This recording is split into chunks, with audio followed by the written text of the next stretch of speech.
Hi friends, ಇದು ಮಸ್ತ್ ಮಗ ಚಾನಲ್ನ ಇಂಟರ್ನ್ಯಾಷನಲ್ ಬುಲೆಟಿನ್ ಸುತ್ತು ಜಗತ್ತು. ನಾನು ಅಮರ್ ಪ್ರಸಾದ್. ಕೆಂಪು ಸಮುದ್ರದಲ್ಲಿ ಈ ಸಲ ಹುತಿಗಳು ಭಾರತವನ್ನ ಕೆಣಕಿದ್ದಾರೆ. ನಮ್ಮ ಹಡಗನ್ನೇ ಹೊಡೆದು ಮುಳುಗಿಸಿದ್ದಾರೆ. ಮತ್ತೊಂದು ಕಡೆ ಪಾಕಿಸ್ತಾನದಲ್ಲಿ ಅಧಿಕಾರಕ್ಕಾಗಿ ಹೊಸ ಕಿತ್ತಾಟ. ಮುನೀರಾ ಹೊಸ ಸ್ಕೀಮ್ ಹಾಕಿರೋದು ಕಾಣಿಸ್ತಾ ಇದೆ. ಅತ್ತ ಭಾರತದ FCRA ಮಸೂದೆಗೆ ಅಮೆರಿಕನ್ ಸಂಸದರು ಮತ್ತೊಮ್ಮೆ ಆತಂಕ ವ್ಯಕ್ತಪಡಿಸಿದ್ದಾರೆ, ವಿರೋಧ ಮಾಡಿದ್ದಾರೆ. ಇತ್ತ ಉತ್ತರ ಕೊರಿಯಾದ ಕಿಮ್ ತಮ್ಮ ಮಿಸೈಲ್ಗಳನ್ನು ಯುಕ್ರೇನ್ ವಿರುದ್ಧ ಪ್ರಯೋಗ ಮಾಡಿದ್ದಾರೆ. ಎಲ್ಲವನ್ನ ಕ್ವಿಕ್ ಆಗಿ ನೋಡ್ತಾ ಹೋಗೋಣ. ಮೊದಲಿಗೆ ಭಾರತದ ಹಡಗಿನ ಮುಳುಗಡೆಯ ಕಥೆಯನ್ನು ನಾವು ನೋಡಿಕೊಂಡು ಮುಂದಕ್ಕೆ ಹೋಗಬೇಕು. ಮಿಡಲ್ ಈಸ್ಟ್ನ ಬೇರೆಯವರ ಹೊಡೆದಾಟದಲ್ಲಿ ಭಾರತಕ್ಕೆ ಮತ್ತೊಮ್ಮೆ ಗಾಯ ಆಗಿದೆ. ಕೆಂಪು ಸಮುದ್ರದಲ್ಲಿ ಸಂಚರಿಸ್ತಾ ಇದ್ದ ಭಾರತದ ವಾಣಿಜ್ಯ ಹಡಗಿನ ಮೇಲೆ ಮಿಸೈಲ್ ದಾಳಿ ಮಾಡಲಾಗಿದೆ. ಈ ಸಂಘರ್ಷ ಶುರುವಾದಾಗಿನಿಂದ ಆ ಭಾಗದಲ್ಲಿ ಅಂದರೆ ಕೆಂಪು ಸಮುದ್ರ ಭಾಗದಲ್ಲಿ ಈ ತರ ದಾಳಿ ಆಗ್ತಿರೋದು ಇದೇ ಮೊದಲು. ಈ ದಾಳಿಯ ತೀವ್ರತೆಗೆ ಇಡೀ ಹಡಗು ಪಲ್ಟಿಯಾಗಿ ಸಮುದ್ರದಲ್ಲಿ ಮುಳುಗೇ ಹೋಗಿದೆ.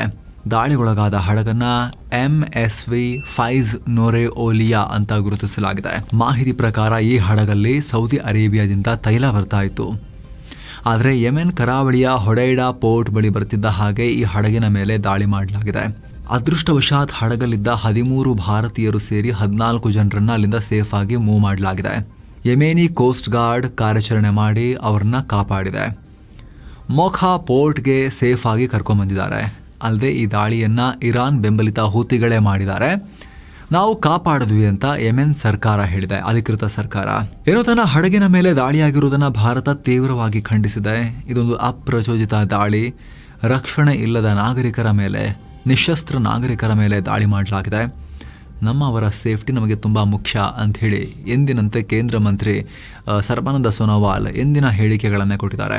ನಾವಿಕರ ರಕ್ಷಣೆಗೆ DGMA ಮೂಲಕ ಎಲ್ಲ ಏಜೆನ್ಸಿಗಳೊಂದಿಗೆ ಸಂಪರ್ಕದಲ್ಲಿದ್ದೀವಿ, ಅಗತ್ಯ ಕ್ರಮ ತಗೊಳ್ತಾ ಇದ್ದೀವಿ ಅಂತ ಕೇಂದ್ರ ಸಚಿವರು ಹೇಳಿದ್ದಾರೆ. ಇತ್ತ ಭಾರತದ ವಿದೇಶಾಂಗ ಇಲಾಖೆ ಕೂಡ ದಾಳಿಯನ್ನ ಖಂಡಿಸಿದೆ. ಈ ಭಾಗದಲ್ಲಿ ಪದೇ ಪದೇ ವಾಣಿಜ್ಯ ಹಡಗುಗಳನ್ನ ದಾಳಿ ಮಾಡಲಾಗ್ತಾ ಇದೆ.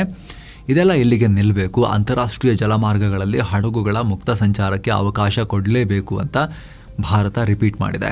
ಇರಾನ್ ಹಾರ್ಮುಜ್ನಲ್ಲಿ ಮಾಡ್ತಿರೋ ಹಾಗೆ ಹುತಿಗಳು ಕೆಂಪು ಸಮುದ್ರದಲ್ಲಿ ಬಾಬೆಲ್ ಮ್ಯಾಂಡೆಬ್ ಜಲಸಂಧಿಯನ್ನ ಬಂದ್ ಮಾಡಿದ್ದಾರೆ. ತಮ್ಮ ಕಂಟ್ರೋಲ್ನಲ್ಲಿರೋ ಸನಾ ಏರ್ಪೋರ್ಟ್ ಮೇಲೆ ಸೌದಿ ದಾಳಿ ಮಾಡಿದ ಮೇಲೆ ಅವರ ವಿರುದ್ಧ ನೇವಲ್ ಬ್ಲಾಕೇಡ್ ಹಾಕಿದ್ದಾರೆ. ಸೌದಿಗೆ ಬರುವ ಹೋಗೋ ಹಡಗುಗಳನ್ನು ಹುತಿಗಳು ಟಾರ್ಗೆಟ್ ಮಾಡ್ತಿದ್ದಾರೆ. ಹಲವು ಹಡಗುಗಳ ಮೇಲೆ ದಾಳಿ ಕೂಡ ಮಾಡಿದ್ದಾರೆ. ಇತ್ತೀಚೆಗೆ ಅವರನ್ನ ಸಂಪೂರ್ಣವಾಗಿ ಮುಗಿಸೋಕೆ ಸೌದಿ ಭೂ ದಾಳಿ ನಡೆಸೋಕೆ ತಯಾರಿ ಮಾಡ್ತಿದೆ ಅನ್ನೋ ರಿಪೋರ್ಟ್ ಕೂಡ ಬಂದಿತ್ತು. ಅಷ್ಟರಲ್ಲಿ ಭಾರತದ ಹಡಗನ್ನ ಮುಳುಗಿಸಿನೇ ಹಾಕಿದ್ದಾರೆ. ಇದನ್ನು ಭಾರತ ಬಿಡಬಾರ್ದು. ಅವರು ಅದಕ್ಕೆ ಪೇ ಮಾಡೋ ರೀತಿ ಮಾಡಬೇಕು. ಬರೀ ಸ್ಟೇಟ್ಮೆಂಟ್ ಕೊಟ್ಟು ಸುಮ್ಮನೆ ಆದ್ರೆ ಆಗೋದಿಲ್ಲ. ಇಷ್ಟು ದೊಡ್ಡ ರಾಷ್ಟ್ರದ ಘನತೆಯನ್ನ ಬರೀ ಸ್ಟೇಟ್ಮೆಂಟಿಗೆ ಸೀಮಿತ ಮಾಡಬಾರ್ದು. 1-2 ದಾಳಿ ವಾರ್ನಿಂಗು ಫೈನ್, ಏನೋ ಓಕೆ ನೋಡೋಣ ವಾರ್ನಿಂಗ್ ಕೊಟ್ಟಿದ್ದೀವಿ ಅಂತ. ಪದೇ ಪದೇ ನಮ್ಮ ನಾವಿಕರ ಪ್ರಾಣ ಹೋಗ್ತಿದೆ, ಹಡಗುಗಳಿಗೆ ಡ್ಯಾಮೇಜ್ ಆಗ್ತಾ ಇದೆ, ಒಂದು ಹಡಗು ಮುಳುಗೆ ಹೋಗಿದೆ ಅಂತ ಹೇಳಿದ್ರೆ ಈಗ ಇದು ಸಣ್ಣ ವಿಚಾರ ಅಲ್ಲ. ಹಾರ್ಮುಜ್ ಆಗಲಿ ಬಾಬೆಲ್ ಮಂಡೆಬ್ ಆಗಲಿ ಇವರ ಅಪ್ಪನ ಆಸ್ತಿ ಅಲ್ಲ, ಇರಾನ್ನವ್ರದ್ದು, ಯೆಮೆನ್ನ ಹುತಿಗಳದು. ಭೂಮಿಯ ನೈಸರ್ಗಿಕ ಪ್ರದೇಶಗಳಿವೆಲ್ಲವೂ ಕೂಡ ಅಂತಾರಾಷ್ಟ್ರೀಯ ಜಲಮಾರ್ಗಗಳು. ಅಲ್ಲಿ ನಮ್ಮ ಹಡಗುಗಳಿಗೆ ಹೊಡೆದ್ರೆ ನಮ್ಮ ಸೇನೆಗೆ ಹೊಡೆದ ಹಾಗೆ ಅದು ಮಿಲಿಟರಿ ಪ್ರೊವೊಕೇಶನ್ ಅಂತ ಹೇಳಿ ಭಾರತ ಡಿಕ್ಲೇರ್ ಮಾಡಬೇಕು. ಕೆಲವರು ಇಲ್ಲಿ ಕೇಳ್ಬೋದು, ಈಗ ಹಾಗಾದ್ರೆ ಭಾರತ ಯುದ್ಧಕ್ಕೆ ಹೋಗ್ಬಿಡ್ಬೇಕಾ? ಯುದ್ಧಕ್ಕೆ ಹೋಗೋದಲ್ಲ, ನಮ್ಮ ಮೇಲೆ ಅಟ್ಯಾಕ್ ಮಾಡಂಗಿಲ್ಲ. ನಾವು ಯಾವ ಯುದ್ಧಕ್ಕೂ ಇಲ್ಲ, ನಮ್ಮನ್ನು ಟಚ್ ಮಾಡಂಗಿಲ್ಲ. ಟಚ್ ಮಾಡಿದ್ರೆ ಮಿಲಿಟರಿ ಪ್ರೊವೊಕೇಶನ್ ಅಂತ ಕನ್ಸಿಡರ್ ಮಾಡ್ತೀವಿ ಅನ್ನೋದನ್ನು ಡಿಕ್ಲೇರ್ ಮಾಡಬೇಕಲ್ವಾ? ಅಷ್ಟಾದ್ರೂ ಏನಿದು? ಇಷ್ಟು ದೊಡ್ಡ ರಾಷ್ಟ್ರ, ಇಷ್ಟು ದೊಡ್ಡ ಡೆಮೋಕ್ರಸಿ, ಈ ಪುಡಾರಿಗಳಿಗೆ ಹೂತಿಗಳಿಗೆ ಹಾಸ್ಟೇಜ್ ಆಗಿ ಬಾಳ್ಬೇಕಾ ಈ ರಾಷ್ಟ್ರ? ನಮ್ಮ ಥರದ್ದು ಯಾವುದೇ ರಾಷ್ಟ್ರ ಬೇರೆ ಯಾರಾದರೂ ಕೂಡ ಸಹಿಸ್ಕೊಳ್ತಾ ಇದ್ರೆ ಅದನ್ನು ಬರೀ ಹೇಳಿಕೆ ಕೊಟ್ಟು ಸುಮ್ಮನೆ ಆಗ್ತಾ ಇದ್ರಾ? ಯೋಚನೆ ಮಾಡಬೇಕು. ಇಲ್ಲಿ ನೋಡಿ, ಇಲ್ಲಿ ಇದೇ ಕೆಂಪು ಸಮುದ್ರದ ಬಾಬೆಲ್ ಮಂಡೆಬ್ ಜಲಸಂಧಿಯಿಂದ 2 ಪಾಕ್ ಹಡಗುಗಳು ಸೇಫ್ ಆಗಿ ಕ್ರಾಸ್ ಆಗಿವೆ. ಸೌದಿಯ ಯಾಂಬು ಬಂದರಿನಿಂದ ಕ್ರೂಡ್ ಆಯಿಲ್ ಅನ್ನ ಪಾಕ್ಗೆ ಹೊತ್ತೊಯ್ತಾ ಇದ್ದ ಹಡಗುಗಳು ಯಾವುದೇ ದಾಳಿ ತುತ್ತಾಗದೆ ಸೇಫ್ ಆಗಿ ಪಾಸ್ ಆಗಿವೆ. ಮ್ಯಾರಿಟೈಮ್ ಇಂಟೆಲಿಜೆನ್ಸ್ ಸಂಸ್ಥೆ ವಿಂಡ್ ವರ್ಲ್ಡ್ ಇದರ ಬಗ್ಗೆ ಮಾಹಿತಿ ಕೊಟ್ಟಿದೆ. ಇದಕ್ಕೆ ಮುಖ್ಯ ಕಾರಣ ಇತ್ತೀಚೆಗೆ ಪಾಕ್ ಹುತಿಗಳಿಗೆ ಕೊಟ್ಟಿದ್ದ ವಾರ್ನಿಂಗ್ ಅಂತಾನೆ ಹೇಳಲಾಗ್ತಿದೆ. ನಮ್ಮ ದೇಶದ ಹಡಗಿನ ಮೇಲೆ ದಾಳಿ ಮಾಡಿದ್ರೆ ಅದನ್ನ ಪಾಕಿಸ್ತಾನದ ಮೇಲಿನ ಬೆದರಿಕೆ ಅಂತ ಪರಿಗಣಿಸ್ತೀವಿ ಅಂತ ಪಾಕ್ ಹುತಿಗಳಿಗೆ ಹೇಳಿತ್ತು. ಸೌದಿ ಪರವಾಗಿ ಹುತಿ ವಿರುದ್ಧ ಪಾಕಿಸ್ತಾನ ಸೇನಾ ತಯಾರಿ ನಡೆಸ್ತಿದೆ ಅನ್ನೋ ಚರ್ಚೆ ಕೂಡ ಇದೆ. ಹೀಗಾಗಿ ನೋಡಿ, ಅವರು ಹುತಿಗಳು ಕೆಣಕಕ್ಕೆ ಹೋಗಿಲ್ಲ ಪಾಕಿಸ್ತಾನವನ್ನ ಸದ್ಯಕ್ಕೆ. ಅಂದಹಾಗೆ ಜುಲೈ 20ನೇ ತಾರೀಕು ಹುತಿಗಳು ದಿಗ್ಬಂಧನ ಘೋಷಿಸಿದ ಬಳಿಕ ಚೈನಾ ಲಿಂಕ್ ಇರೋ ಹಡಗುಗಳನ್ನು ಹೊರತುಪಡಿಸಿ ನೋಡಿ, ಚೈನಾಗೂ ಬಿಡ್ತಾ ಇದ್ದಾರೆ, ಚೈನಾವನ್ನ ಕೂಡ ಟಚ್ ಮಾಡ್ತಿಲ್ಲ ಅವರು. ಅದನ್ನು ಹೊರತುಪಡಿಸಿ ಸೌದಿ ಲಿಂಕ್ ಇರೋ ಬೇರೆ ಯಾವ ಹಡಗುಗಳು ಹೋಗಿರಲಿಲ್ಲ. ಹೋದ ಹಡಗುಗಳೆಲ್ಲ ದಾಳಿ ತುತ್ತಾಗ್ತಾ ಇದ್ವು. ಆದರೆ ಈಗ ಭಾರತದ ಹಡಗು ಮುಳುಗಿದೆ, ಪಾಕಿಸ್ತಾನದ 2 ಹಡಗು ಹೊರಗೆ ಬಂದಿದೆ. ಇನ್ನು ಇರಾನ್ ಮತ್ತು ಅಮೆರಿಕ ಉದ್ವಿಗ್ನತೆ ನಡುವೆ UAE ದುಬೈನಲ್ಲಿ ನಿಗೂಢ ಸ್ಫೋಟಗಳಾಗಿವೆ. ಅಲ್ಲಿನ ಜಬೆಲ್ ಅಲಿ ಇಂಡಸ್ಟ್ರಿಯಲ್ ಏರಿಯಾ ಮತ್ತು ಅಲ್ಲಿನ ಬಂದರಲ್ಲಿ 20 ನಿಮಿಷಗಳಲ್ಲಿ 7 ಸಲ ಸ್ಫೋಟಗಳಾಗಿವೆ. ಸದ್ಯದಕ್ಕೆ ಕಾರಣ ಏನು ಅಂತೇಳಿ ಗೊತ್ತಾಗಿಲ್ಲ, ತನಿಖೆ ನಡೀತಾ ಇದೆ. ಸೇಮ್ ಟೈಮ್ ಈ ಘಟನೆಯನ್ನ ವಿಡಿಯೋ ಕ್ಯಾಪ್ಚರ್ ಮಾಡಿದ್ದಾರೆ ಅನ್ನೋ ಕಾರಣಕ್ಕೋಸ್ಕರ, ವಿಡಿಯೋ ಶೂಟ್ ಮಾಡಿದೆ ಅನ್ನೋ ಕಾರಣಕ್ಕೋಸ್ಕರ ಇಬ್ಬರನ್ನ ಅರೆಸ್ಟ್ ಮಾಡಲಾಗಿದೆ ಅಂತಲೂ ಮಿಡಲ್ ಈಸ್ಟರ್ನ್ ಮಾಧ್ಯಮಗಳು ರಿಪೋರ್ಟ್ ಮಾಡಿವೆ. ಏನೋ ಹಾರ್ಮುಜ್ ಜಲಸಂಧಿ ಓಪನ್ ಮಾಡೋ ಸಂಬಂಧ ಇರಾನ್ ಹಾಗೂ ಒಮಾನ್ ರಾಷ್ಟ್ರಗಳು ಹೊಸ ಒಪ್ಪಂದದ ಡ್ರಾಫ್ಟ್ ರೆಡಿ ಮಾಡ್ತಿವೆ. ಅದರ ಪ್ರಕಾರ ಪರ್ಷಿಯನ್ ಕೊಲ್ಲಿಗೆ ಪ್ರವೇಶ ಮಾಡೋ ಹಡಗುಗಳು ಇರಾನ್ ನಿಯಂತ್ರಣದ ಮಾರ್ಗದಲ್ಲಿ ಸಂಚರಿಸಬೇಕು ಹಾಗೂ ಅಲ್ಲಿಂದ ಹೊರಹೋಗೋ ಹಡಗುಗಳು ಒಮಾನ್ ನಿಯಂತ್ರಣದ ಮಾರ್ಗದಲ್ಲಿ ಒಮಾನ್ ಕೊಲ್ಲಿ ಮೂಲಕ ಸಂಚರಿಸಬೇಕು ಅನ್ನೋದು ಈ ಒಪ್ಪಂದದ ಪ್ರಮುಖ ಅಂಶ. ಇದರ ಜೊತೆಗೆ ಭದ್ರತೆ ನೆಪದಲ್ಲಿ ಓಡಾಡೋ ಹಡಗುಗಳಿಂದ ಅಂದರೆ ಯುದ್ಧ ನೌಕೆಗಳಿಂದ ಸುಂಕ ವಸೂಲಿ ಮಾಡೋಕೆ ಈ 2 ರಾಷ್ಟ್ರಗಳು ನಿರ್ಧಾರ ಮಾಡಿವೆ ಅಂತಲೂ ಗೊತ್ತಾಗಿದೆ. ಈ ಬಗ್ಗೆ ಇರಾನ್ ವಿದೇಶಾಂಗ ಸಚಿವಾಲಯ ಕೂಡ ರಿಯಾಕ್ಟ್ ಮಾಡಿದೆ. ಸುರಕ್ಷಿತ ಹಡಗು ಸಂಚಾರದ ಬಗ್ಗೆ ಒಮಾನ್ ಜೊತೆ ಮಾತುಕತೆ ನಡೀತಾ ಇದೆ. 2 ರಾಷ್ಟ್ರಗಳ ಭದ್ರತೆ ಹಾಗೂ ಹಕ್ಕುಗಳಿಗೆ ಧಕ್ಕೆಯಾಗದಂತೆ ಒಪ್ಪಂದ ಮಾಡಿಕೊಳ್ಳಲಾಗ್ತಿದೆ. ಮಾತುಕತೆ ಮುಗಿದ ಕೂಡಲೇ ಅಂತಿಮ ನಿರ್ಧಾರ ಪ್ರಕಟಿಸ್ತೀವಿ ಅಂತ ಇರಾನ್ ಸ್ಪಷ್ಟಪಡಿಸಿದೆ. ಆದರೆ ಈ ಒಪ್ಪಂದಕ್ಕೆ ಈಗ ಆಲ್ರೆಡಿ ಟ್ರಂಪ್ ವಿರೋಧಿಸಿದ್ದಾರೆ. ಅಲ್ಲಿ ಹಡಗುಗಳಿಗೆ ಯಾವುದೇ ಟೋಲ್ ಹಾಕಂಗಿಲ್ಲ ಅಂತ ವಾರ್ನಿಂಗ್ ಕೊಟ್ಟಿದ್ದಾರೆ. ಹೀಗಾಗಿ ಈ ಒಪ್ಪಂದವನ್ನು ಟ್ರಂಪ್ ರಿಜೆಕ್ಟ್ ಮಾಡೋದು ಬಹುತೇಕ ಖಚಿತ ಅಂತ ಹೇಳಲಾಗ್ತಿದೆ. ಏನೋ ಸ್ನೇಹಿತರೆ, ಮಧುರೈ, ಕನ್ಯಾಕುಮಾರಿ, ತಿರುವನಂತಪುರ ಅನಂತ ಪದ್ಮನಾಭ ಸ್ವಾಮಿ, ರಾಮೇಶ್ವರಂ, ಸುಚೀಂದ್ರಂ, ತಂಜಾವೂರ್, ಶ್ರೀರಂಗಂ ಸೇರಿ ತಮಿಳುನಾಡು, ಕೇರಳದ ಎಲ್ಲ ಅದ್ಭುತ ಜಾಗಗಳಿಗೆ ಪ್ರವಾಸ ಇದೆ. ಆಸಕ್ತರು ಕಾಲ್ ಮಾಡಿ ಬುಕ್ ಮಾಡ್ಕೊಂಡು ಹೋಗಿ ಬರ್ಬೋದು. ಎಕ್ಸ್ಟ್ರಾ ಏನು ಖರ್ಚಿರಲ್ಲ, ಇದು ಎಲ್ಲವನ್ನ ಒಳಗೊಂಡಿರೋ ಪ್ಯಾಕೇಜ್. ಏನೋ ಹಾರ್ಮುಜ್ ಜಲಸಂಧಿಯಲ್ಲಿ ಹಾಕಲಾಗಿರೋ ಮೈನ್ಗಳನ್ನು ತೆರವುಗೊಳಿಸೋಕೆ ಇರಾನ್ ಮುಂದಾಗಿದೆ. ಇದಕ್ಕಾಗಿ ಯುರೋಪ್ ರಾಷ್ಟ್ರಗಳ ಸಹಾಯ ಪಡೆಯೋಕೆ ಇರಾನ್ ಚಿಂತನೆ ನಡೆಸಿದೆ. ಇತ್ತೀಚಿನ ವಾರಗಳಲ್ಲಿ ಇರಾನ್ ತನ್ನ ನಿಲುವನ್ನು ಸ್ವಲ್ಪ ಸಡಿಲಿಸಿದೆ. ಹೀಗಾಗಿ ಜಲಸಂಧಿಯಲ್ಲಿ ವಾಣಿಜ್ಯ ಹಡಗುಗಳ ಸಂಚಾರಕ್ಕೆ ಮತ್ತೆ ಅವಕಾಶ ಮಾಡಿಕೊಡೋಕೆ, ಇವರ ಕಂಟ್ರೋಲನ್ನು ಸ್ವಲ್ಪ ರಿಲೀಸ್ ಮಾಡೋಕೆ ಈ ರೀತಿ ಮಾಡ್ತಿದ್ದಾರೆ ಅಂತ ರಿಪೋರ್ಟ್ ಆಗಿದೆ.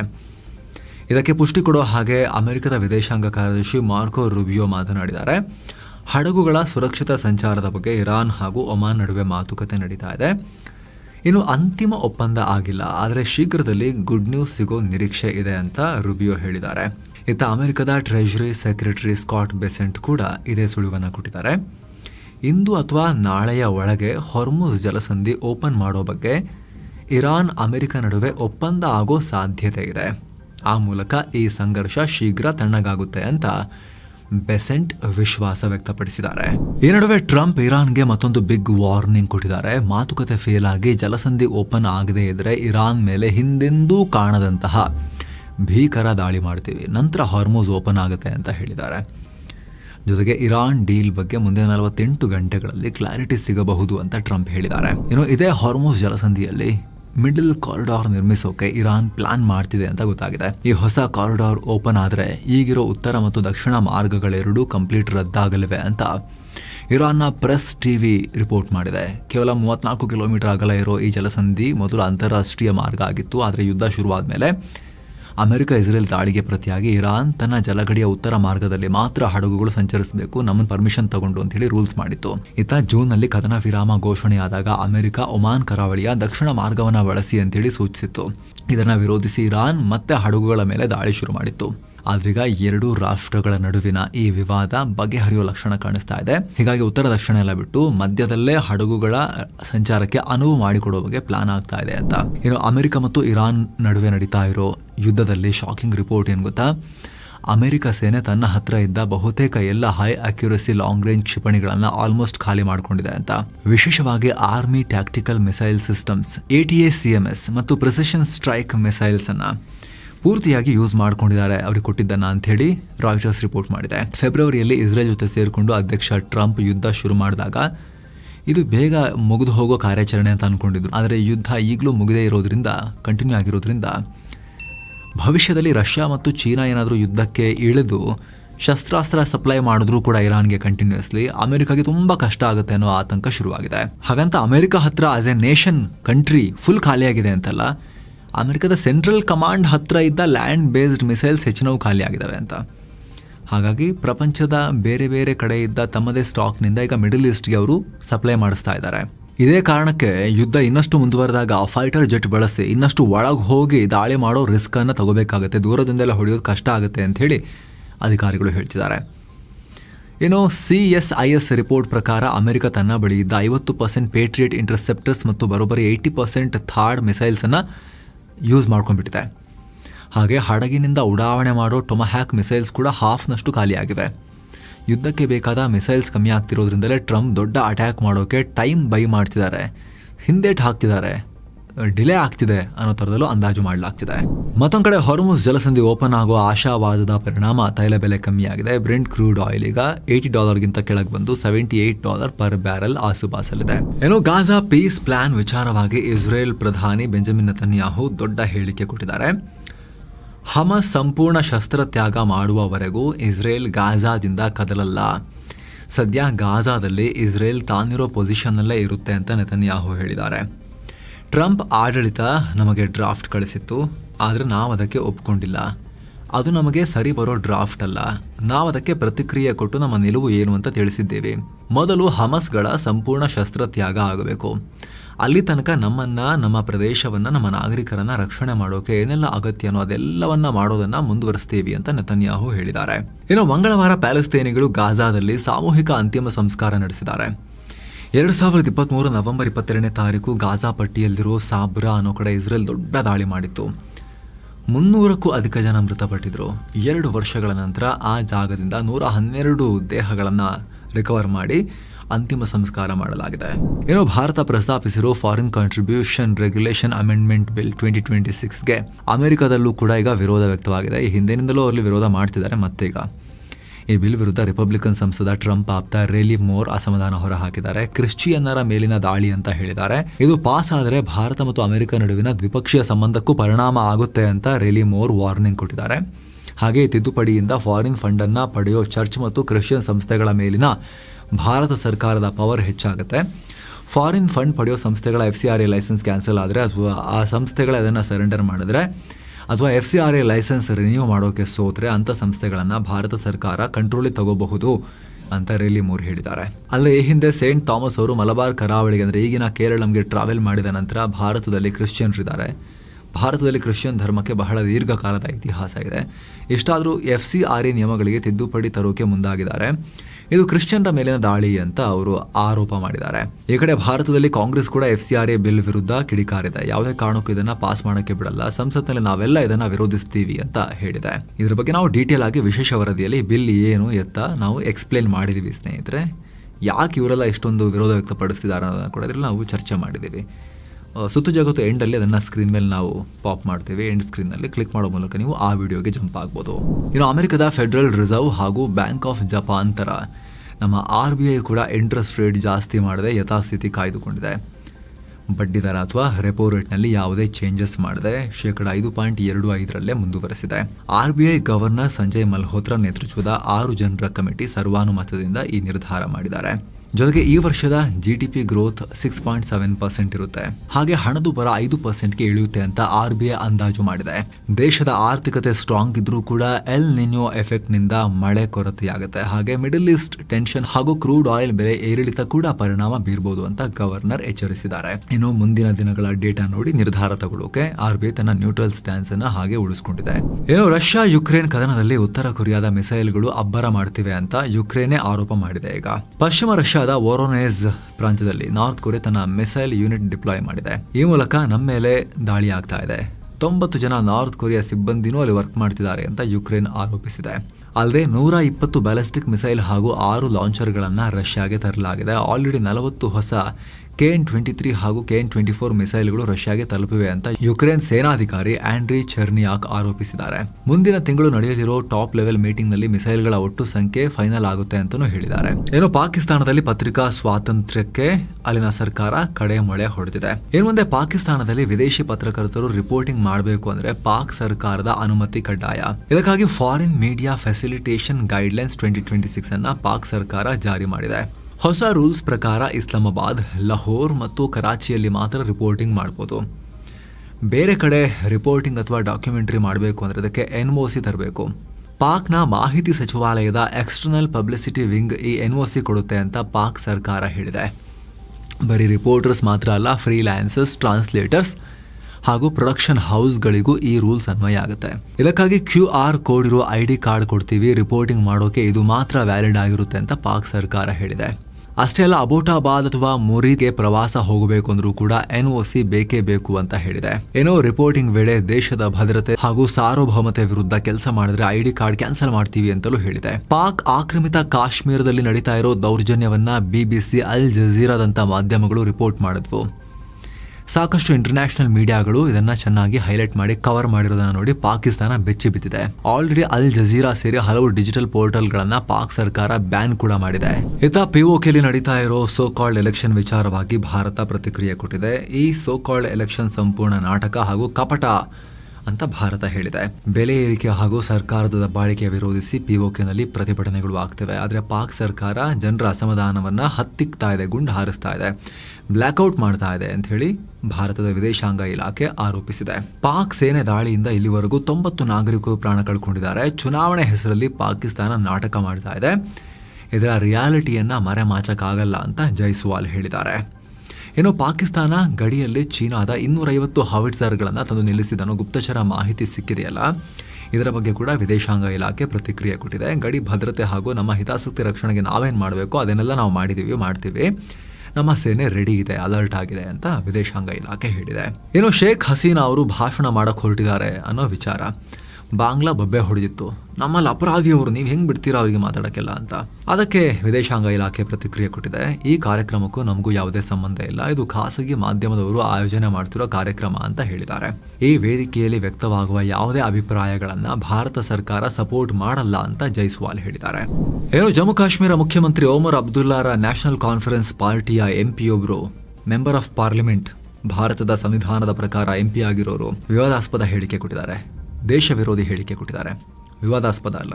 ಪಾಕ್ ಆಕ್ರಮಿತ ಕಾಶ್ಮೀರ ಒಂದು ಪ್ರತ್ಯೇಕ ರಾಷ್ಟ್ರ, ಅದರ ಆಡಳಿತವನ್ನ ಪಾಕಿಸ್ತಾನವೇ ನೋಡ್ಕೋಬೇಕು ಅಂತ ಸಂಸದ ಚೌಧರಿ ಮೊಹಮ್ಮದ್ ರಂಜಾನ್ ಹೇಳಿದ್ದಾರೆ. ಆ ಜಾಗ ಈಗ ಪಾಕಿಸ್ತಾನದ ರೆಸ್ಪಾನ್ಸಿಬಿಲಿಟಿ, ಅದ್ರ ಬಗ್ಗೆ ನಾವು ತಲೆಕೆಡಿಸಿಕೊಳ್ಳಲ್ಲ ಅನ್ನೋ ಹೇಳಿಕೆ ಕೊಟ್ಟಿದ್ದಾರೆ. ಆಗಸ್ಟ್ 5ಕ್ಕೆ ಜಮ್ಮು ಕಾಶ್ಮೀರದ ವಿಶೇಷ ಸ್ಥಾನಮಾನ ಆರ್ಟಿಕಲ್ 370 ರದ್ದಾಗಿ 7 ವರ್ಷ ಆಯಿತು. ಇದೇ ಟೈಮ್ನಲ್ಲಿ MP ಈ ರೀತಿ ಹೇಳಿಕೆ ಕೊಟ್ಟು ವಿವಾದ ಮಾಡಿದ್ದಾರೆ. ಇದೇ ಪಾಕಿಸ್ತಾನದಲ್ಲಿ ಶೀಘ್ರದಲ್ಲಿ ದೊಡ್ಡ ಮಟ್ಟದ ರಾಜಕೀಯ ಬದಲಾವಣೆ ಆಗೋ ಹಿಂಟ್ಸ್ ಸಿಗ್ತಾ ಇವೆ. ಪಾಕ್ ಸರ್ಕಾರದ ವಿರುದ್ಧ ಈಗ ಅಲ್ಲಿನ ಗೃಹ ಮಂತ್ರಿ ಮೊಹಸಿನ್ ನಖ್ವಿ ಸ್ಫೋಟಕ ಹೇಳಿಕೆ ಕೊಟ್ಟಿದ್ದಾರೆ. ಪಾಕ್ ಇತಿಹಾಸದಲ್ಲೇ ಅತಿ ದೊಡ್ಡ ಸ್ಕ್ಯಾಮ್ ನಡೆದಿದೆ ಅಂತ ಹೇಳಿದ್ದಾರೆ. ಕಳೆದ 21 ವರ್ಷಗಳಿಂದ ರಾಜಕಾರಣಿಗಳು, ಅಧಿಕಾರಿಗಳು, ಜಡ್ಜ್ಗಳು ಮತ್ತು ಬ್ಯಾಂಕರ್ಗಳು ಲಂಚ ತಿಂದಿದ್ದಾರೆ ಅಂತ ಹೇಳಿದ್ದಾರೆ. ಈ ಮೊಹಸಿನ್ ನಖ್ವಿ ಸೇನೆಯ ತೋತಾ ಇವರು, ಸೇನೆ ಸಾಕಿದ ಗಿಳಿಯವರು. ಸೇನೆ ಒಂದು ಬಿಟ್ಟು ಉಳಿದವರೆಲ್ಲರನ್ನ ಬಹಳ ಹೊಗಳಿದ್ದಾರೆ. ಯಾರನ್ನೇ ಆದರೂ ಬಿಡಲ್ಲ. ಈ ಸ್ಕ್ಯಾಮ್ಗೆ ಕಾರಣರಾದ ಎಲ್ಲರ ವಿರುದ್ಧನೂ ಕಠಿಣ ಕ್ರಮ ತಗೊಳ್ತೀವಿ ಅನ್ನೋ ರೀತಿಯಲ್ಲಿ ವಾರ್ನಿಂಗ್ ಕೊಟ್ಟಿದ್ದಾರೆ. ಕೆಲ ದಿನಗಳ ಹಿಂದಷ್ಟೇ ಪಾಕಿಸ್ತಾನದ ಆಡಳಿತ ವ್ಯವಸ್ಥೆ ಕೊಲ್ಯಾಪ್ಸ್ ಆಗಿದೆ ಅನ್ನೋ ರೀತಿಯಲ್ಲಿ ಹೇಳಿದ್ರು. ಭಾರತದ ಕಾಕ್ರೋಚ್ ಪ್ರತಿಭಟನೆ ಬಗ್ಗೆ ಕೂಡ ಉಲ್ಲೇಖ ಮಾಡಿ ಪಾಕಿಸ್ತಾನದ ಸಿಸ್ಟಮ್ ಸರಿ ಇಲ್ಲ ಅನ್ನೋ ತರದಲ್ಲಿ ಹೇಳಿಕೆ ಕೊಟ್ಟಿದ್ರು. ಶಹಬಾಜ್ ಶರೀಫ್ ಪ್ರೈಮ್ ಮಿನಿಸ್ಟರ್ಗೂ ಇವರಿಗೂ ಆಗಬರಲ್ಲ ಅನ್ನೋ ರಿಪೋರ್ಟ್ಸ್ ಕೂಡ ಇವೆ. ಇರಾನ್ ಮತ್ತು ಅಮೆರಿಕ ಸಂಧಾನದಲ್ಲೂ ಕೂಡ ಈ ಮುನೀರಾ ಮತ್ತು ಅವರ ತೋತಾ ಆಗಿರೋ ನಖ್ವಿ ಮುಂದೆ ಇರ್ತಾರೆ. ಶಹಬಾಜ್ ಅಷ್ಟು ಕಾಣಿಸ್ಕೊಳ್ತಾ ಇಲ್ಲ. ಹೀಗಾಗಿ ನಖ್ವಿಯನ್ನ ಮುಂದೆ ಬಿಟ್ಟು ಮುನೀರಾ ಕಂಪ್ಲೀಟ್ ಆಗಿ ಪಾಕಿಸ್ತಾನವನ್ನ ಕಂಟ್ರೋಲಿಗೆ ತಗೊಳ್ಳಬಹುದಾ ಅನ್ನೋ ಚರ್ಚೆ ಶುರುವಾಗಿದೆ. ಆದರೆ ಸುನ್ನಿ ರಾಷ್ಟ್ರ ಪಾಕಿಸ್ತಾನದಲ್ಲಿ ಶಿಯಾ ಅಂತ ಗುರುತಿಸಲಾಗೋ ನಖ್ವಿಯನ್ನ PM ಮಾಡ್ತಾರಾ, ಆ ಚರ್ಚೆ ಕೂಡ ಇದೆ. ಆದ್ರೆ ಅದು ಬ್ಯಾಲೆನ್ಸ್ ಆಗುತ್ತಲ್ಲ, ಮುನೀರಾ ಸುನ್ನಿ ಅಲ್ವಾ, ತಾನು ಇಂಡೈರೆಕ್ಟ್ ಆಗಿ ಎಲ್ಲ ಕಂಟ್ರೋಲ್ ತಗೊಂಡು ಸುಮ್ಮನೆ ತೋತಾ ರೀತಿ ನಖ್ವಿಯನ್ನ ಮುಂದೆ ಕೂರಿಸಿದ್ರು ಕೂಡ ಕೂರಿಸಬಹುದು ಅನ್ನೋ ಲೆಕ್ಕಾಚಾರ. ಅಮೆರಿಕದ ಮೆಸಾಚ್ಯುಸೆಟ್ಸ್ನ governor Maura Healey August 15 India day ಅಂತ ಅಧಿಕೃತವಾಗಿ ಡಿಕ್ಲೇರ್ ಮಾಡಿದ್ದಾರೆ. ಮೆಸಾಚ್ಯುಸೆಟ್ಸ್ನ health care, science, technology, education, business ಮತ್ತು ಪಬ್ಲಿಕ್ ಸರ್ವಿಸ್ ಸೆಕ್ಟರ್ಗಳಲ್ಲಿ ಭಾರತ ಮೂಲದ ಅಮೆರಿಕನ್ಸ್ ತುಂಬಾ ಕೊಡುಗೆ ಕೊಟ್ಟಿದ್ದಾರೆ. ಅದನ್ನು ಗಮನಿಸಿ ಭಾರತದ ಸ್ವಾತಂತ್ರ್ಯ ದಿನಾಚರಣೆ ದಿನವೇ ಅಲ್ಲೂ ಕೂಡ ಇಂಡಿಯಾ ಡೇ ಮಾಡ್ತೀವಿ ಅಂತ ಘೋಷಿಸಿದ್ದಾರೆ. ಕ್ಯಾಲಿಫೋರ್ನಿಯಾದಲ್ಲಿರೋ ಟ್ರಂಪ್ರ ಗಾಲ್ಫ್ ಕೋರ್ಸ್ ಹತ್ರ ಶಂಕಿತ ವ್ಯಕ್ತಿಯನ್ನ ಅರೆಸ್ಟ್ ಮಾಡಲಾಗಿದೆ. ಈತನನ್ನ 38 ವರ್ಷದ G9 ಜಾನ್ ಟೀಲೆ ಅಂತ ಗುರುತಿಸಲಾಗಿದೆ. ಈ ವ್ಯಕ್ತಿ ಟ್ರಂಪ್ರ ಗಾಲ್ಫ್ ಕೋರ್ಸ್ ಬಳಿ ಫೋಟೋ, ವಿಡಿಯೋಸ್ ತೆಗಿತಾ ಇದ್ದ. ಇದನ್ನ ಭದ್ರತಾ ಸಿಬ್ಬಂದಿ ಗಮನಿಸಿ ತಕ್ಷಣ ಈತನನ್ನ ವಶಕ್ಕೆ ಪಡೆದಿದ್ದಾರೆ. ಆಗ ಚೆಕ್ ಮಾಡಿದಾಗ ಆತನ ಹತ್ರ 16 ಮದ್ದುಗುಂಡುಗಳು ಪತ್ತೆಯಾಗಿವೆ. ಆಮೇಲೆ ಅಲ್ಲೇ ಪಾರ್ಕ್ ಆಗಿದ್ದ ಆತನ ಕಾರ್ ಚೆಕ್ ಮಾಡಿದಾಗ ಲೋಡ್ ಮಾಡಿರೋ ಬಂದೂಕು ಕೂಡ ಸಿಕ್ಕಿದೆ. ಅಲ್ಲೂ ಒಂದಿಷ್ಟು ಮದ್ದುಗುಂಡುಗಳಿದ್ವು. ಅವುಗಳನ್ನು ಪೊಲೀಸರು ವಶಕ್ಕೆ ಪಡೆದಿದ್ದಾರೆ. ಘಟನೆ ನಂತರ ಪೊಲೀಸರು ಫುಲ್ ಅಲರ್ಟ್ ಆಗಿ ಲಾಸ್ ಏಂಜಲೀಸ್ನಲ್ಲಿರೋ ಶಂಕಿತನ ಮನೆ ಮೇಲೂ ಕೂಡ ರೇಡ್ ಮಾಡಿದ್ದಾರೆ. ಮನೆಯಲ್ಲಿ ಬಂದೂಕು, ಪಿಸ್ತೂಲ್, ಬಾಡಿ ಆರ್ಮರ್, ದೊಡ್ಡ ಪ್ರಮಾಣದ ಮದ್ದುಗುಂಡುಗಳು ಅಲ್ಲೂ ಸಿಕ್ಕಿವೆ. ಹಾಗೆ ಕೆಲ ನೋಟ್ ಬುಕ್ಗಳಿದ್ದು ಅದರಲ್ಲಿ ಆತಂಕಕಾರಿ ವಿಚಾರಗಳನ್ನು ಬರೆಯಲಾಗಿದೆ. ಇಲ್ಲಿ ಕೆಲವೇ ದಿನಗಳಲ್ಲಿ ಇದು ಗಾಲ್ಫ್ ಕೋರ್ಸ್ನಲ್ಲಿ ರಿಪಬ್ಲಿಕನ್ ಪಾರ್ಟಿಯ ಫಂಡ್ ರೈಸಿಂಗ್ ಇವೆಂಟ್ ಇತ್ತಲ್ವಾ, ಈ ಕಾರ್ಯಕ್ರಮಕ್ಕೆ ಟ್ರಂಪ್ ಕೂಡ ಬರ್ತಾರೆ. ಅದಕ್ಕೂ ಮುಂಚೆ ಈ ಘಟನೆಯಾಗಿದೆ. ಸದ್ಯ ಅಮೆರಿಕದ FBI ಹಾಗೂ ಸೀಕ್ರೆಟ್ ಸರ್ವಿಸ್ ತನಿಖೆ ನಡೆಸ್ತಾ ಇದ್ದಾರೆ. ಆರ್ಟಿಫಿಷಿಯಲ್ ಇಂಟೆಲಿಜೆನ್ಸ್ ಕುರಿತು ವರ್ಲ್ಡ್ ಬ್ಯಾಂಕ್ ಈಗೊಂದು ಶಾಕಿಂಗ್ ರಿಪೋರ್ಟ್ ಕೊಟ್ಟಿದೆ. ಎಐನಿಂದ ಔಟ್ಸೋರ್ಸಿಂಗ್ ಕೆಲಸಗಳು ಕಮ್ಮಿಯಾಗಿವೆ. ಇದರಿಂದ ಭಾರತದಂತಹ ರಾಷ್ಟ್ರಗಳ ಮೇಲೆ ಪರಿಣಾಮ ಬೀರುತ್ತೆ ಅಂತ ವರ್ಲ್ಡ್ ಬ್ಯಾಂಕ್ ಎಚ್ಚರಿಕೆ ಕೊಟ್ಟಿದೆ. ಎಐನಿಂದ ದಕ್ಷಿಣ ಏಷ್ಯಾದಲ್ಲಿ ಹೈರಿಂಗ್ ಪ್ಯಾಟರ್ನ್ ಚೇಂಜ್ ಆಗಿದೆ. MNCಗಳು ರಿಕ್ರೂಟ್ಮೆಂಟ್ ಕಮ್ಮಿ ಮಾಡಿವೆ. ಅಭಿವೃದ್ಧಿಶೀಲ ರಾಷ್ಟ್ರಗಳಿಗೆ ಬರ್ತಿದ್ದ ಕೆಲಸಗಳು ಕುಸಿತ ಆಗಿವೆ. ಬರೋಬ್ಬರಿ 39% ಕೆಲಸಗಳು ಕಮ್ಮಿ ಆಗಿವೆ 2025ರಲ್ಲಿ. ಮುಖ್ಯವಾಗಿ ಕಾಲ್ ಸೆಂಟರ್, ಕಸ್ಟಮರ್ ಸಪೋರ್ಟ್ ಕೆಲಸಗಳಿಗೆ ಡ್ಯಾಮೇಜ್ ಆಗಿದೆ. ಹಾಗೆ ಡೇಟಾ ಪ್ರೊಸೆಸಿಂಗ್, ಬ್ಯಾಕ್ ಆಫೀಸ್ ಕೆಲಸಗಳು ಕೂಡ ಕಮ್ಮಿ ಆಗಿವೆ. 2022ರಲ್ಲಿ ಚಾಟ್ GPT ಬಂದ ಮೇಲೆ ಈ ಟ್ರೆಂಡ್ ಜಾಸ್ತಿ ಆಗಿದೆ. ಇದರಿಂದ ದಕ್ಷಿಣ ಏಷ್ಯಾದಾದ್ಯಂತ ಜಾಬ್ ಪೋಸ್ಟಿಂಗ್ 1.6% ಡೌನ್ ಆಗಿದೆ ಅಂತ ರಿಪೋರ್ಟ್ನಲ್ಲಿ ಉಲ್ಲೇಖ ಮಾಡಲಾಗಿದೆ. ಚೈನಾ ವಿಶ್ವದಲ್ಲೇ ಮೊದಲ ಬಾರಿಗೆ ಅತ್ಯಾಧುನಿಕ ಟನಲ್ ಮಷಿನ್ ಒಂದನ್ನು ರೆಡಿ ಮಾಡಿದೆ. ಈ ಮಷಿನ್ ಹೆಸರು ಖಿಯಾಂಗ್ ಲಾಂಗ್. ಇದೊಂದು ಟನಲ್ ಬೋರಿಂಗ್ ಮತ್ತು ಬ್ಲಾಸ್ಟಿಂಗ್ ಹೈಬ್ರಿಡ್ ಮಷಿನ್. 4.5 ಮೀಟರ್ ಅಗಲದ ಈ ಯಂತ್ರವನ್ನು ಸಿಂಗ್ವಾ ಯೂನಿವರ್ಸಿಟಿ ಹಾಗೂ ಚೈನಾ ರೈಲ್ವೆ ಗ್ರೂಪ್ ಡೆವಲಪ್ ಮಾಡಿದ್ದಾರೆ. ಹುಬೈ ಪ್ರಾಂತ್ಯದ ವುಹಾನ್ ನಗರದಲ್ಲಿ ಈ ಹೊಸ ಮಷಿನ್ ಅನ್ನು ಲಾಂಚ್ ಮಾಡಲಾಗಿದೆ. ಮೊದಲೆಲ್ಲ ಕಠಿಣ ಬಂಡೆಗಳನ್ನು ಕೊರೆಯೋಕೆ ಟನಲ್ ಬೋರಿಂಗ್ ಮಷಿನ್ ಬಳಸಿ ಆಮೇಲೆ ಸ್ಫೋಟ ಮಾಡಬೇಕಾಗಿತ್ತು. ಮಷಿನ್ ಬದಲಾಯಿಸೋಕೆ ಪ್ರಾಜೆಕ್ಟ್ಗಳು ಡಿಲೇ ಆಗ್ತಿದ್ವು. ಆದರೆ ಈ ಹೈಬ್ರಿಡ್ ಮಷಿನ್ ಎರಡೂ ಕೆಲಸವನ್ನು ಒಟ್ಟಿಗೆ ಮಾಡುತ್ತೆ. ಇದರಿಂದ ಬಂಡೆ ಕೊರೆಯುವ ಸ್ಪೀಡ್ 30% ಇನ್ಕ್ರೀಸ್ ಆಗುತ್ತೆ. ಸೇಫ್ಟಿ ರಿಸ್ಕ್ ಕೂಡ ಕಮ್ಮಿ ಆಗುತ್ತೆ. ಸಂಪೂರ್ಣ ಚೀನಾದಲ್ಲೇ ರೆಡಿಯಾಗಿರೋ ಮಷಿನನ್ನು ಹೆನಾನ್ ಪ್ರಾಂತ್ಯದ ಪವರ್ ಪ್ಲಾಂಟ್ ಪ್ರಾಜೆಕ್ಟ್ಗೆ ಮೊದಲು ಯೂಸ್ ಮಾಡಲಾಗ್ತಿದೆ. ಸೊ ಫ್ರೆಂಡ್ಸ್, ಇದಾಗಿತ್ತು ಇವತ್ತಿನ ಜಗತ್ತಿನ ಸುತ್ತಾಟ. ಸ್ನೇಹಿತರ ಕಡೆಯಲಾಗಿ ನಿಮ್ಮಲ್ಲಿ ಒಂದು ಮನವಿ. ವಿಡಿಯೋ ಕೆಳಗಿರೋ ಜಾಯಿನ್ ಬಟನ್ ಮೂಲಕ ಆಸಕ್ತ ವೀಕ್ಷಕರು ನಮ್ಮ ಚಾನಲ್ಗೆ ಮೆಂಬರ್ಸ್ ಆಗಿ ಜಾಯಿನ್ ಆಗ್ಬೋದು. ಆವಾಗ ಎಲ್ಲ ಮೆಂಬರ್ ಓನ್ಲಿ ವೀಡಿಯೋಸನ್ನು ಕೂಡ ನೋಡೋಕೆ ಶುರು ಮಾಡ್ಬೋದು. ಹಲವಾರು ವಿಡಿಯೋಗಳ ಅರ್ಲಿ ಆಕ್ಸೆಸ್ ಕೂಡ ನೀಡೋ ಪ್ರಯತ್ನ ಮಾಡ್ತಾ ಇದ್ದೀವಿ. ಎಲ್ಲಕ್ಕಿಂತ ಹೆಚ್ಚಾಗಿ ನಿಮ್ಮ ಒಂದೊಂದು ಮೆಂಬರ್ಶಿಪ್ ಕೂಡ ನಮ್ಮ ಚಾನಲ್ಗೆ ನೀವು ಕೊಡೋ ಅತಿ ದೊಡ್ಡ ಬೆಂಬಲ ಸ್ನೇಹಿತರೆ. Thank you so much. ಮತ್ತೆ ಭೇಟಿ ಆಗ್ತಿರೋಣ. ನಮಸ್ಕಾರ.